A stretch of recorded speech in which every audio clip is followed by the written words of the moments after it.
Hello and welcome to the Retro Dads podcast. I'm Retro Marky. And my name's Dan. So Dan, what are we talking about today? The things we want to talk about today are, firstly, we want to talk about Super Metroid. My favourite. Which harks back to the SNES era that we both came from and loved. Also, we want to talk a little bit about the observation of games and how it's become a bit of a voyeur's delight in terms of looking at other people playing games. That's quite a new phenomenon, isn't it? It's seen as a new phenomenon. Yeah, but exemplified by things like Twitch and stuff. But obviously, we have our own anecdotes about how we used to watch each other, as it were, playing games, I hasten to add. Also, we want to talk a little bit about modern gaming and contrast and compare that with old-style gaming in terms of new phenomena. Microtransactions and loot boxes, which is something that concern me greatly in gaming at the moment. I've got two kids, avid gamers, quite happy to come cap in hand to me, asking for cash to unlock things within a game. So we'll talk about that. Absolutely. Also, a little bit of a discussion about downloadable content, DLC, that you get with gaming. So, you know, when you buy a game, when is it complete? What do you get within DLC? Also, you wanted to talk a lot about the Neo Geo, so something more retro there. I did indeed. I wouldn't say I necessarily want to talk a lot about it, but I definitely want to talk about it. It's one of those systems that it's just really unique, and I still think it's relevant today as well. Yeah. Even though it is obviously a retro system.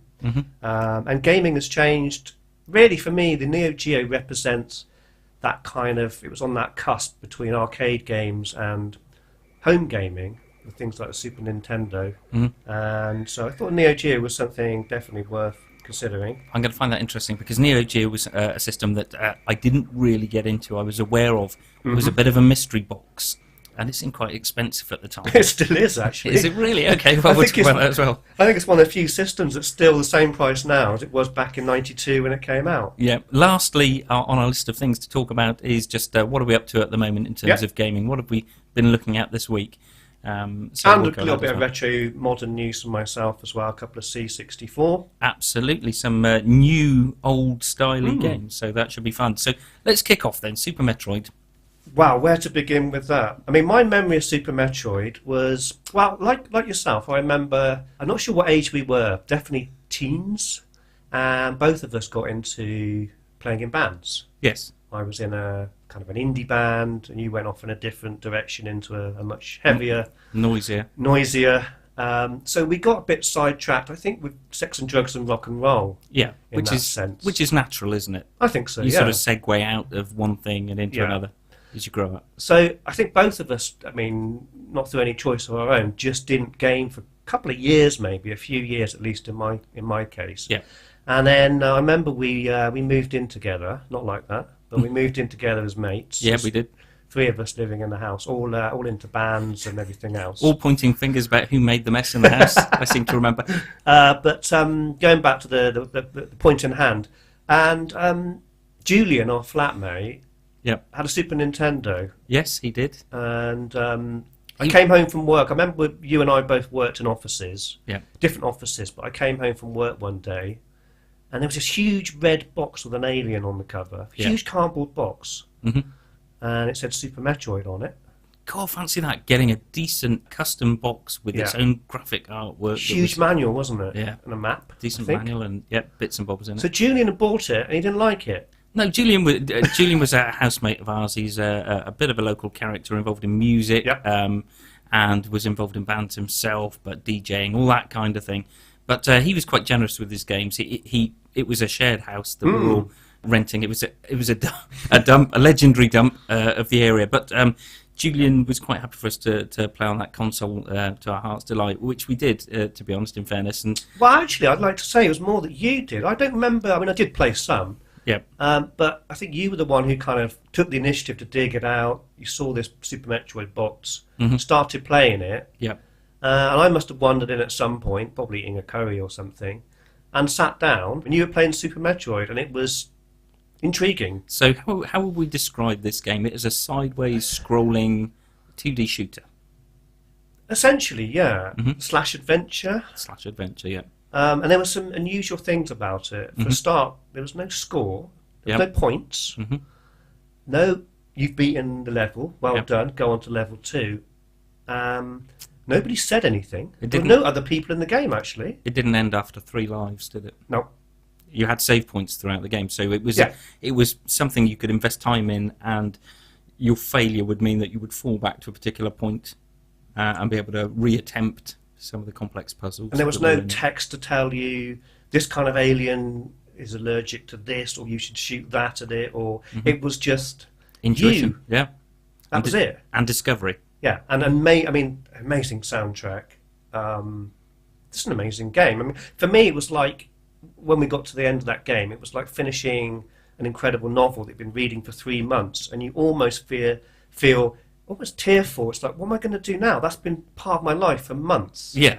I don't know how to move on from that. It was that incredible a story. I know, but it was one of those things. The thing about Metroid and Super Metroid, that was my first experience of Metroid. I'm not going to pretend I was there when the original came out, or that I thought that was a groundbreaking game. I'm sure lots of people will think that. But well, actually, sorry to interrupt, but the NES wasn't really big in Britain, was it? Yeah, the SNES. Yeah, was where it really kicked off, because it was that and the Mega Drive, the 16-bit prominence of consoles versus the Amiga and the Atari ST was a big thing at the time. So the Super Nintendo for this game, it was a unique experience, a blend of great graphics. I mean, they were really an advancement. A fantastic soundtrack, brilliant effects, and amazing intuitive puzzles. So you would start playing a game and you'd come across something that just seemed to stick out. Why can't I get there? Why can't I unlock that? Yeah. Why is that colour-coded like that? What does that mean? And then intuitively, as you went through the game, it would elevate the idea that perhaps because you've done that, now you can do that. And you'd find yourself knowing, oh, I've got to go from this part of the map to the other. I can now access that area, do that thing. And it kind of, you had to put the effort in. It wasn't easy. Oh, yeah. But it had the right balance of incentive versus difficulty. Do you remember, for example, the first time I saw the scanner, where you could scan through the walls, was just, it sent shivers down my spine. Suddenly you were like, oh, so hold on. So all the other bits of the game I've been in so far, I wonder what's there. Yeah. Because now I can see through walls to some extent. Yeah. And that was just first, wasn't it? I know. I remember trying to break into an area and running through a glass cylinder.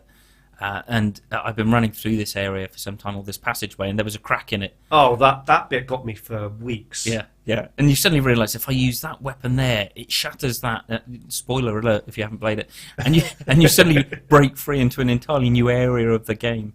And one of the great things about that is these games weren't just good then, they're good now. And the reason I say that is watching my kids get into Metroid. It's really big for them now. And they love Super Metroid. They love the Metroid Fusion games. There's a new DS one out as well, isn't there? Which is sort of a 2.5D, sort of harking back to Super Metroid to some extent. So if you want to know about the lore of Metroid, I'm not the man. They're the ones to ask, aren't they? Exactly. I'm not the man for that. They know in detail about all that and the chronology and everything, which I think shows that there's some enduring quality. And it's a game, really, I don't think Nintendo have necessarily capitalised on particularly well. They've had some fantastic hits with it, but they've also had a few misses with Federation Force and some of those variants. Are you telling me that Metroid Pinball isn't one of the greatest games of all time? Is it not? Yeah, you're right about that. And in fact, I can't remember all the details, but I know that, obviously Metroid, the first one came out on the NES. Yeah. And it wasn't a huge hit, especially in the States, which is a big market. Yeah. And I believe, I'm a bit hazy on some of the details, but I know that there's at least a couple of times it's been a franchise that almost just stopped. Yeah. And somehow came back. So it sort of peaked, it went down, it peaked up again. Some people still think Metroid Prime, they criticise that for being a 3D version. I think it's an incredible game, but it's a different game. Yeah. They're both brilliant games, but in a different kind of genre. I do remember that. I had a friend who had an original Xbox at the time. I got a GameCube, and he said, "Why did you get a GameCube for?" And he was pointing at Halo and all these kinds of things. And I said, "Metroid." Ah, yeah, you got me there. There's something unique about the combat and puzzle solving elements of that game. It's not a first-person shooter like Call of Duty or Destiny or whatever. The other thing I was going to mention about Super Metroid, it sort of segues into something I was hoping to sort of talk about later, and that's the fact that so if you think about the arcade games and the 8-bit computer games before the NES and the SNES, you just had backgrounds. Mm-hmm. You had the foreground characters, and then you had background, which was just graphics to set the scene, alien landscape, whatever.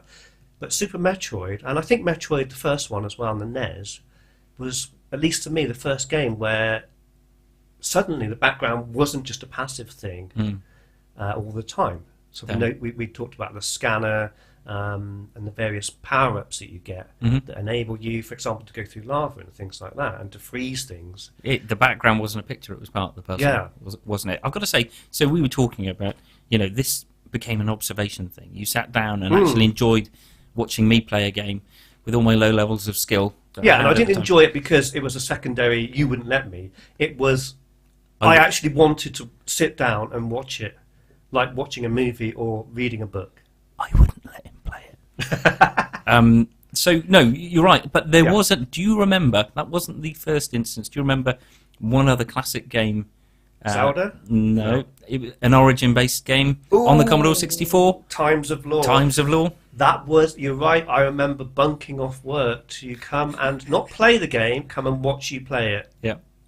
And that was a game that we invested a serious amount of time in for the 1 megahertz that the C64 offered. It was a brilliant, how would you describe the game? I think, if I remember, I mean, my memory's a bit hazy, but it was a little bit like Zelda. It was a Zelda-like. Yeah. But you had the option of choosing 3 different characters.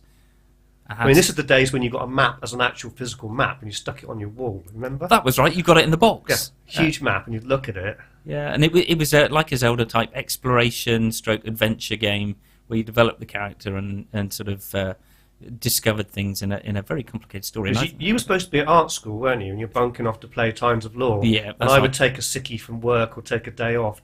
I mean, that's the kind of thing I can't imagine doing now, taking a day off to play a game. Mm-hmm.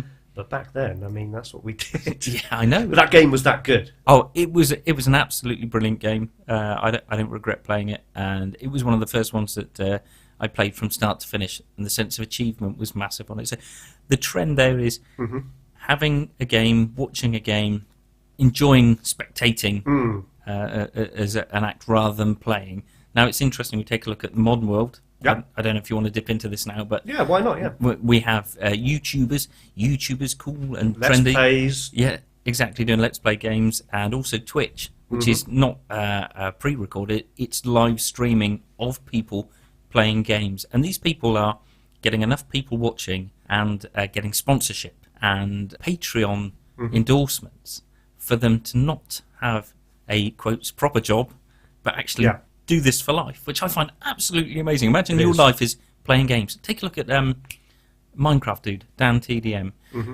who is a lovely chap. My kids think he's great. They know who he is. They haven't got a clue who the people on Blue Peter are presenting that program. It's a different world now, and so it's a huge thing, isn't it? I mean, in many ways, I think it's a good thing as a fellow gamer myself. It's almost like paradise now. Yeah. You don't have a choice of playing a game or watching TV. You can think, I don't feel like playing a game, or I don't have time, or I don't want to, or I'm sick. I can watch a game, or I can watch someone playing a game. I can watch it with commentary, without commentary. I can watch a speed run. I can watch, there's so many combinations now. Like you said, there's Twitch, there's Let's Plays. I think YouTube also do live similar to Twitch now. Yep. Not sure how that's working out for them, but there's live on YouTube as well. So, I mean, it's a different world, isn't it, to the more passive time we lived in where, like I said in the last podcast, there was gaming, but that was just one option amongst a lot of other things that we did. It was not such a big part of our lives back then. No. And it's interesting, we came from a transition where arcade games were the thing, and home gaming was, it was a shadow of that, and it was a poor shadow.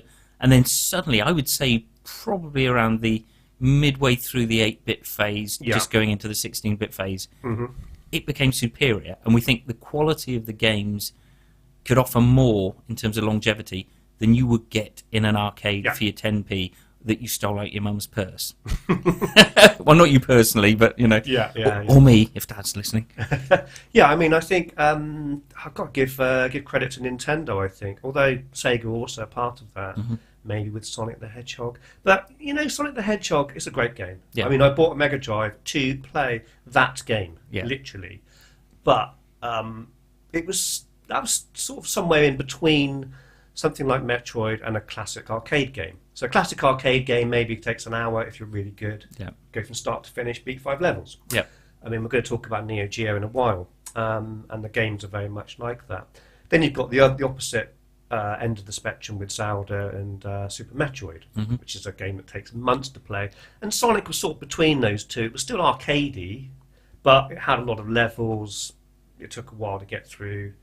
So I think really I would give credit to Nintendo because, I mean, really, I think what you're saying is if I'm right, which is, the arcade was dominant. That's the ultimate place to play the ultimate games. Space Harrier, wow. Yeah, Space Harrier on Spectrum. I mean, there were some arcade ports that were good, but few and far between. Yeah. Even the 16 bits like the Amiga, they could do better, but still, ultimately, the arcade coin-ops were the ultimate ways of playing a game. And then suddenly, I mean, you couldn't have a game like Super Metroid on a coin-op. No. How could you achieve that and make money? Exactly. Yeah. It's a different kind of gameplay. And I still think there's room for both. Although I would argue that, coin-op kind of games, arcade games now are a much smaller market of what we play. But they're still around. They've still got a place. Oh, yeah. Have you got anything to add to that? Well, I would say for me, it was about the storytelling. There was one particular game that I didn't play, but I observed. It was a Final Fantasy game, again on the SNES, and I was ill and not feeling up to playing. But a friend of mine, who was also a musician, came in and played that for my entertainment, which was quite a weird experience. But for me, I suddenly got the fact that you could invest into the characters of the game, and you latched onto these characters and enjoyed watching them go through this transformation. And I remember there was a scene in one of the games where there were these twins who had to sacrifice themselves in order to achieve some kind of momentum in the story. And it was kind of lump in the throat moment. I know it sounds really silly, but in a game... It doesn't actually, no, it doesn't. You know what I mean? Yeah. You suddenly think, hold on, I really have, this is the same as any decent movie or any TV, and in fact a point about modern gaming in terms of watching people do these playthroughs of story games and even action games, whereas with a film and a script or it's pre-canned. Yeah, it's a journey from A to B. With a game, you know where the destination is, but they can take many paths. Absolutely. And so watching people play, the replay value is immense because it's about people's decisions in the moment and the choices they take in order to get to that, which is why I think it's such a big phenomenon. It's not full interaction, but it's not a kind of benign one-off experience. You're investing your time in other people's decision-making around gaming and stuff. Going off at a bit of a tangent there, but you see what I mean. I do indeed. So should we move on to something a bit more modern, and then we'll go back to something a bit more old again? Yep. Microtransactions, DLC, all that area. Now, just to get to put some context, this is an area I'm not really big on buying DLC. I've never paid for microtransactions. So you're going to have to enlighten me on this one. So when you're talking microtransactions, what exactly are they for those of us who aren't aware? Okay, so microtransaction, in its simplest form, a microtransaction is a payment for something in-game. And it could be a cosmetic item, or it could be something more meaningful in terms of your ability to complete that game. Yeah, doesn't sound too bad. Yep, so that's a microtransaction. The other thing, loot boxes. Okay, yeah. So a loot box is an imaginary chest containing treasure for you, okay? And as you know, treasure could be a mystery. Yeah. And in many games, a loot box is a chest of mystery containing items of desire. Yeah, new guns or more ammo or whatever. Or a nice, pretty dress. Okay. Yeah. Okay. And also DLC, obviously, as we all know, is downloadable content for a game. So the idea is you get a game, you play a game, and you love the game so much, you want to play it some more. Now, just a point about this, I mean, these are new concepts to gaming. When we were younger, we would go out, do the paper round stuff, earn the money and buy some game or games. And that was the full game. That's it. The thing with DLC as well is it's a big spectrum, isn't it? You've got, I mean, I don't buy a lot of it, but it can be good value. It can add a lot to a game. Yeah. But then on the other hand, it depends on the company. It can be a lot of money for a couple of hours gameplay or something like that. So for all these things, microtransactions, loot boxes, and DLC, I think there are pros and cons, although we might struggle to find a pro for loot boxes. Going back to microtransactions make a lot of sense for certain titles. There's a great online game called Warframe. So it's online, it needs constant development, it needs cloud server costs paid for, for ongoing staff for support and maintenance and that kind of thing.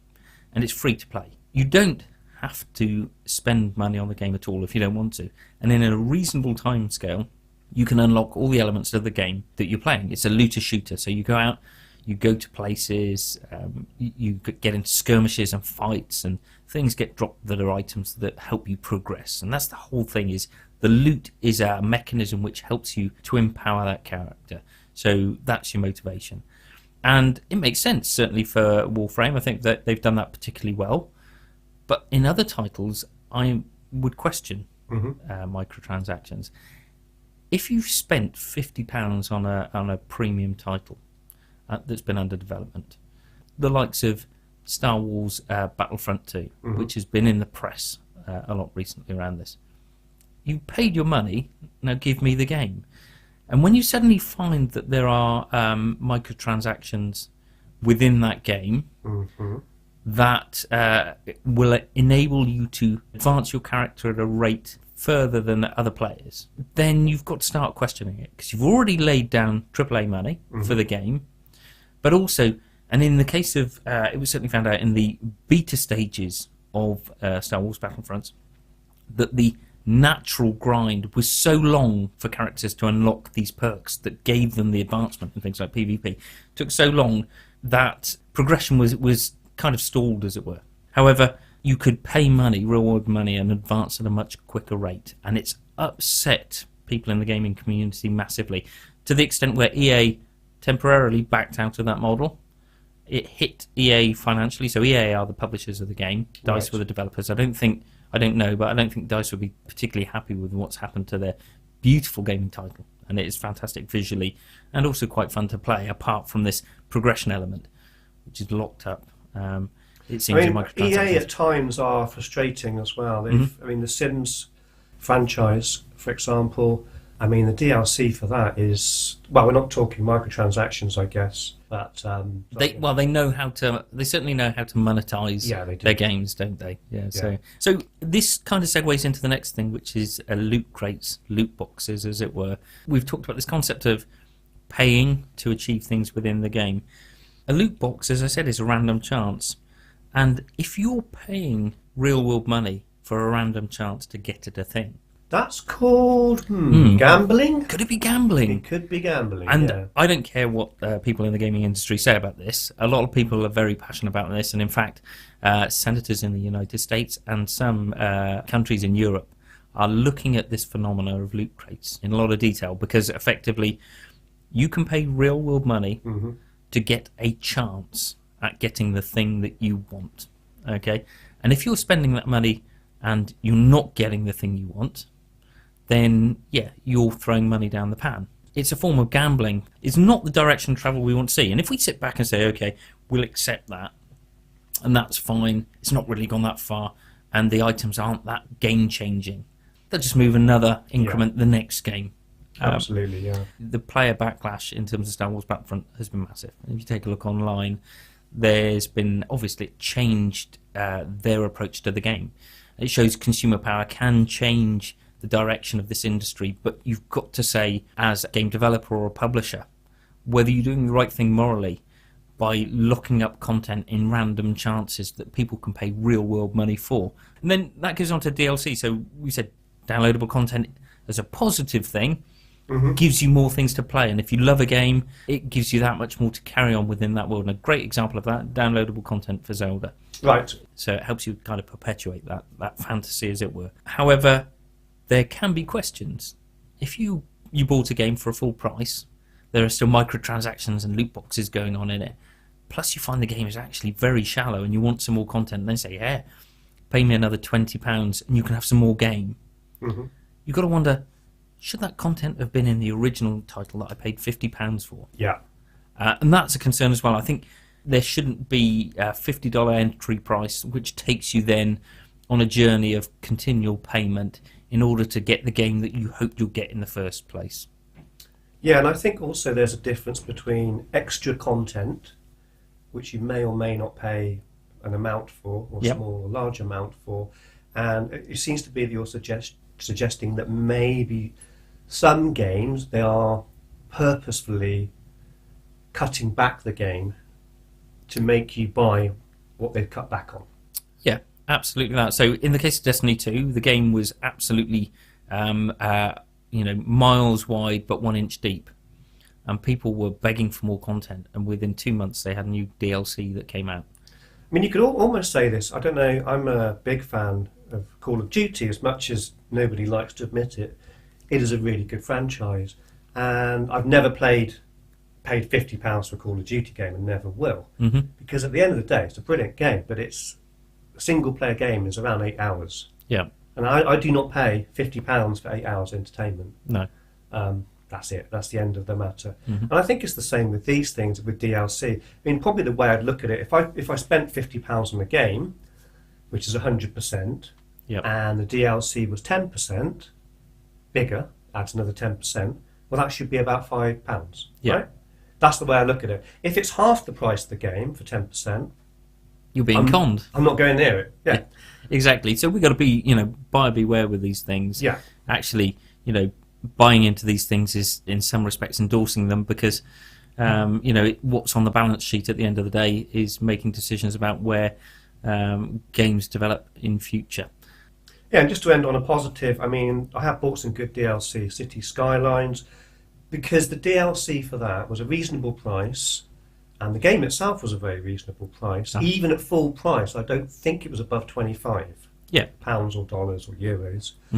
And the DLC was maybe around 7 or 8. But that changed fundamentally the gameplay. But you didn't feel any need to do that.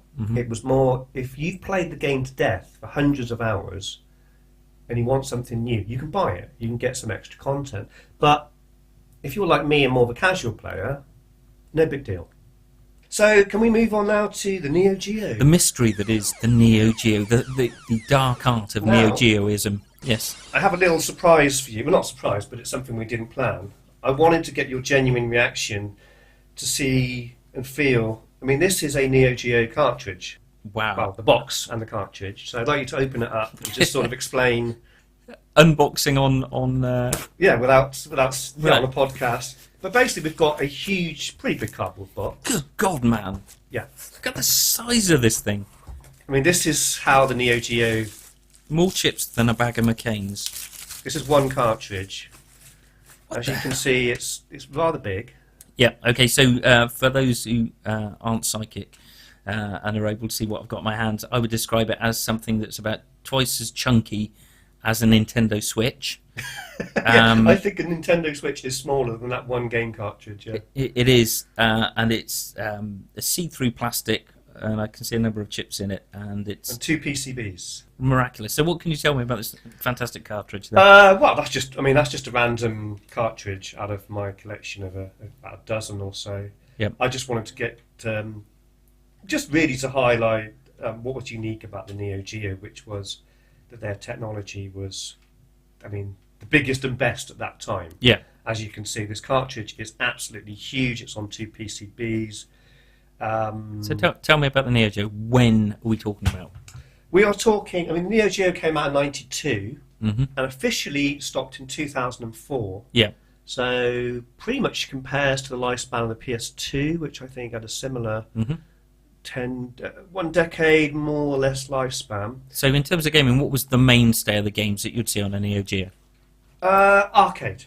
Right. I mean, the Neo Geo is famous, I would say, and I think everybody would agree, for fighting games. 2D fighting games, that Street Fighter 2 style. Yep. There's so many, it's ridiculous. You've got the King of Fighters series. You've got World Heroes, Yep. Samurai Showdown, Yeah. and they are huge sprites. I mean, just absolutely huge sprites. So just to get us in context, I've got a controller here. I thought you'd like to have a little clicky of the micro switches. Oh, right. Oh, that's lovely. It is. I love the feeling of a good micro switch. You don't get that anymore, do you? No. So we've got, I've given Dan a controller very much the size of a Super Nintendo controller. Yeah, well, slightly bigger, yeah. Slightly bigger, with very high quality micro switches. So this is an arcade machine. There's no doubt about it. Although we've got cartridges, so Neo Geo created, they started off with ordinary coin-ops like any other company. So one coin-op, one game. Yeah. And then they moved on to having an arcade cabinet with PCBs in where you could put 4 or even 6 cartridges. So that's one of them. So you could have up to 6 of those. Right, yeah. Which was financially great for Neo Geo as a company, but also for the arcade owners who could switch games really, really easily and much more cheaply. Yeah. One cabinet, 6 games as opposed to 6 cabinets. The Neo Geo was very popular as an arcade cabinet. And what happened was, I don't know why, to be honest, but the AES, the Advanced Entertainment System, was created by Neo Geo as a home system. Yeah. And the home system was never sold. You're not going to buy this in Woolworths or Boots. This home system was designed initially to be rented from Blockbuster Video Right, in the States. So you didn't buy a Neo Geo console. They were expensive. You rented one for the weekend, took it home and had an arcade experience. And then after that, they realised that there was some kind of home market. It was an elitist, expensive home market, and it still is to this day. Yeah. I'm now a proud owner of a Neo Geo MVS, so I've basically got an arcade system in my house. Yeah. But connected to a regular TV. But this cartridge here that you just touched would have originally been used in a real coin-op machine. Wow. Okay. Without doubt. They were never made for any other reason. So I've got to admit, I'm intrigued about the mechanics of how the console interfaced with the cabinet and allowed play only after the exchange of coins. So how did that all work? I don't suppose you know that off the top of your head. Well, we're getting rather technical there, yeah. So there were 4 cartridge slots. It used a Z80 processor for sound, 16-bit, 68,000 I think, at 12 megahertz for the game's processing. The other thing about it I want to emphasise is that it's a sprite machine. Everything is sprites. The background, sprites. Yeah. Everything. Yeah. Very powerful sprite machine. So the games themselves are unique in their feel, in their look, in the artwork. Because they're using sprites and they're scaling them, there's no polygons, anything like that. No. So it's got a very unique feel. In terms of the mechanics, I was thinking, so does it work? You put 10p in, and it clicks off an engine, and a little finger comes out and then presses the start button on a console very deep. In my simplistic mind, that's how this works. But no, it's all in the BIOS, of course, Yeah, I mean, my MVS system, the home version, has a special BIOS, which means... Well, in fact, the BIOS is the same as the coin-op. On coin-ops, you can decide to have free credits or not. So that's the thing about this. If you do get an MVS, you will have a BIOS, and you have to virtually put coins in, or you can turn that off. Of course, you can change the levels. You can, and the other thing, because it's an arcade machine, you've got a thing called the attract screen. Yeah. So unlike, say, putting on a Super Nintendo or something, there'd be like a title screen, maybe some animation these days, but it's an arcade machine, so it has an attract mode, which is an animated sequence that's supposed to attract your attention with music and noises and flashing and all sorts of things. And if you are going to play Neo Geo at home, then, I mean, the kind of games you're going to get, you will be putting in virtual coins. Yeah. So, yeah, I mean, which does mean that, although I think it's a great system, you're not going to get your Zeldas on there or your Call of Duties. Yeah, they are arcade games, but they are very good arcade games, very addictive. Yes, it's a 16-bit system for the 90s, so it's mostly 2D games. I mean, we'll probably talk about Neo Geo many more times in future podcasts, because there's a few hundred games, and I would say 90% of them are really, really good. Yeah. Really good. Okay. Which is something maybe you don't get so much in there, for those of us that haven't managed to source the hardware on this, at an extortionate price. Are there emulators for the Neo Geo? All over the place, yeah. Okay. There's, I think, on the Wii or Wii U, Switch. Yeah. Switch doesn't have Virtual Console yet, but I've heard rumours about Neo Geo games on the Switch, some of them. Right, okay. You can also play Neo Geo on PC, of course, either emulated or you can buy, I did on, not Steam. I'll have to find a link for that. But yes, you can play Neo Geo all over the place. Dreamcast, the Saturn, if you're a bit more old school. Yep. PC, on the Nintendo machines, all over the place, yeah. So is there a particular type of emulator I should be looking for if I was going to give it a go? I would use the MAME emulator, MAME. which is the arcade emulator. Yeah. Because it is an arcade machine after all, and that's the easiest, simplest way. And the MAME emulator is spot on, perfect. Okay, that's good. It's good. Right, are we going to move on to the next subject, which is what are we into now? Yeah, well, I've been sick this week. I've had the flu. I've been whinging and moaning about it to everybody. Like a big girl's blouse. Yeah, exactly. And one thing did come to mind, which was back in the old days when I had flu, I'd watch Friends or have a comfort kind of TV show to watch. Yeah. And in the last few days, although I did watch quite a bit of TV, as I started getting a bit better, I wanted something a bit more active again, so I started thinking about some games I'd like to play. Now, I did try playing Persona 5, Final Fantasy X, and because I had the flu, my brain was still a bit mushy. Yeah. And it was too much. It was too much decision-making. As much as I love these games, my brain was like, no, I want something a bit more comfort foody. So you're ill in bed, you've got a hot toddy, and you're looking for the right mix of game to play. Yeah, exactly. Whilst you recuperate. What have you chosen? A couple of things. When I was actually physically, literally in bed, my 3DS came out, and I played some new Super Mario Brothers. Yep. It's fun, it's distracting, it's active enough, but as I said, it's not too much of a brain strain. Yep. So that was something I played. And then, as I got better, I was more up and about. I got back onto my PC, and I was thinking, I fancy something to distract me and stop me thinking about this flu and whinging about it. And survival games popped up for some reason. Yep. And I eventually played The Long Dark, which is a survival walking simulator with a lot of micromanagement. And it was absolutely perfect for my state of mind. It's a game I played a year ago. It started off as just a survival game a year ago. Yeah. Basically, you are in a plane crash in freezing cold part of Canada, and you've got to survive by lighting fires, eating food, running away from wolves, etc. I was going to say, are there any animals, bears, for instance? There are animals. You need to hunt them, run away from them, kill them, whatever them. In this case, what they've done is the final release now I'm playing is with a story mode. Right. I like my stories a lot. I like my arcade games, and I like my story games. I go from one extreme to the other. And The Long Dark is a perfect game for recovering from flu. Or games that are similar in that genre. The Solus Project, maybe. Another game I recommend. One I've played myself, actually. I played that in VR. Yeah, well, coming on to that, what I was thinking about, maybe asking you about, was how... So with a lot of these kind of survival / sort of walking sim games in that genre... are they games in themselves, or are they pushing us towards VR, or is there room for both? What are your thoughts on that? Are these games good for VR? I think is one question. I don't know if it pushes us towards VR. VR is a lengthy subject involving many cables and very powerful PCs and high budgets. And so at the moment, my view on VR is actually to go into a game that requires a huge time investment like that. It's probably not going to be a comfortable play, especially, although if it's walking simulator and it's not high action, it's probably suited to VR. You mean physically uncomfortable? Physically uncomfortable, yeah, exactly.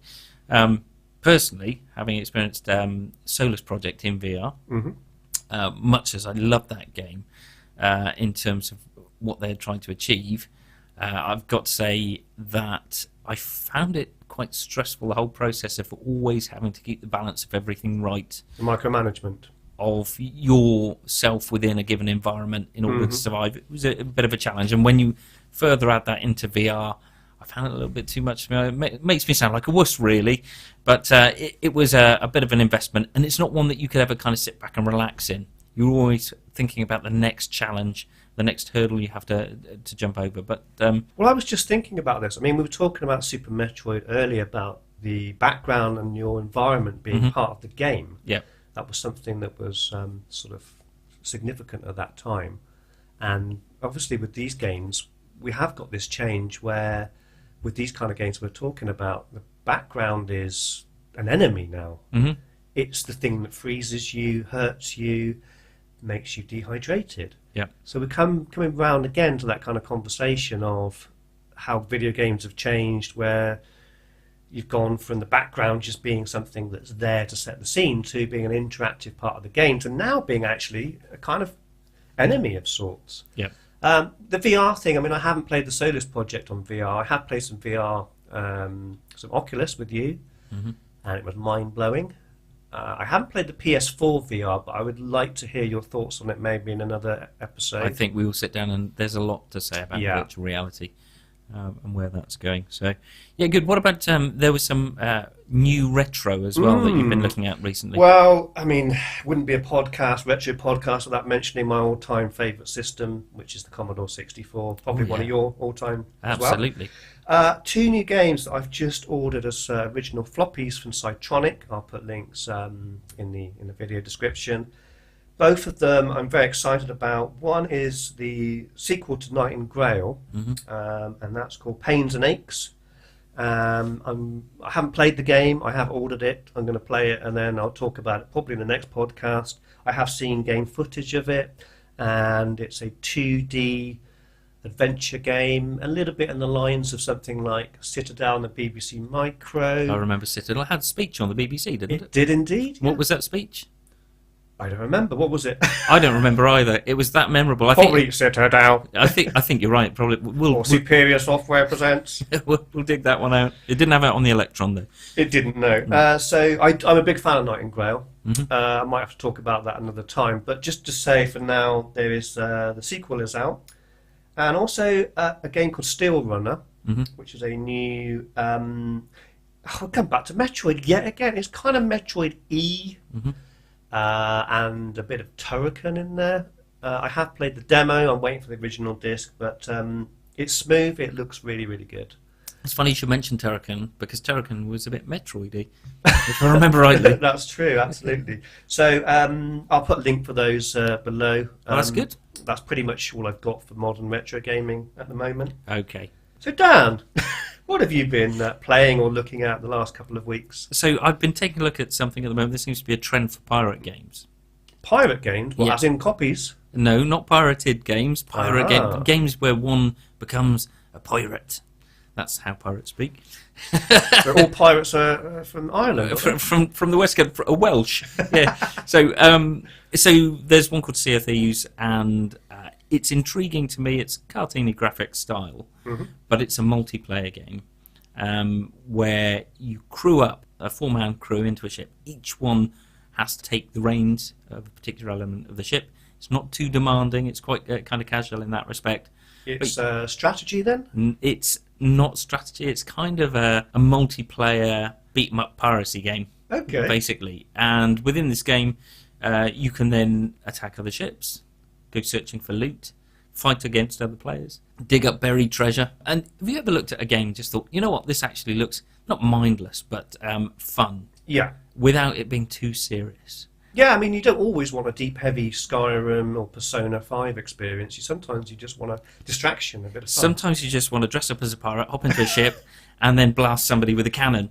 In fact, one of the memorable things within the game is you can load yourself into a cannon and then get fired at an enemy ship, and then attack the people on board with your cutlass. So, that kind of a game. Looks so fun. Is this a first or third person? It's a bit of both? No, it's a first person. Okay. So, and it just looks like an awful lot of fun. Not got a retro bent on it, although I have been heavily immersed in retro stuff at the moment because my kids are still playing with their SNES Mini that they got, and also on the Wii U playing a lot of retro games that they're getting through there. So, again, lots of Nintendo retro going on in this house. Yeah, I mean, I would just like to say to our audience that we didn't plan, we're not planning on, or we're not Nintendo fanboys only. It's a bit of a coincidence today, but that we've talked about Nintendo a lot. Yeah. But I think Nintendo are too important in so many ways for us not to. I'm a fanboy of everything. I really am. I just love video or computer games, whether it be on my phone or whatever system. But today we have talked a lot about Nintendo. And fair play to them, because they've achieved an awful lot for the industry. I think pretty much that's it. I've got nothing else that I wanted to mention in this episode. So we just need to mention next time. Any thoughts? Well, I think we're certainly going to talk about virtual reality, possibly the Connex multi-system, which is... I can't wait for this conversation. which has haunted me for my entire life. It was a console that never was, basically, but should have been. It really should have been. And the interesting thing is, I mean, it was so ahead of its time. I have had some PC gaming experiences over the last few years where I have thought, this is what the Connex guys were trying to do, but didn't do. Yeah. And we've kind of got there, but it's taking a lot longer. I would love to talk about VR, especially PS4 versus the PC VR scene. Yeah. And whatever else. Yes, and other things. And other things, indeed. Okay, well, it's goodbye from me. And goodbye from Retro Marky. Thank you ever so much again for listening. I know it's been a long podcast, but we do appreciate your thoughts and comments and likes, and thank you very much.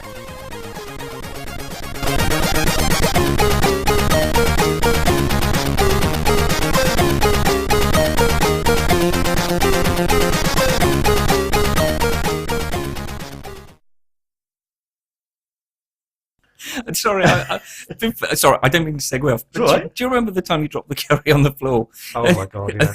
And you vacuumed it up, and Julia came home thinking, why's there rice on the floor? So he went to get the vacuum out. And he turned it on, and it went woo, woo, woo, and stopped. He thought, what's going on? He tipped it on its side, and it went boom, and it shot curry all over the wall. It was that kind of learning phase, between childhood and adulthood, that house.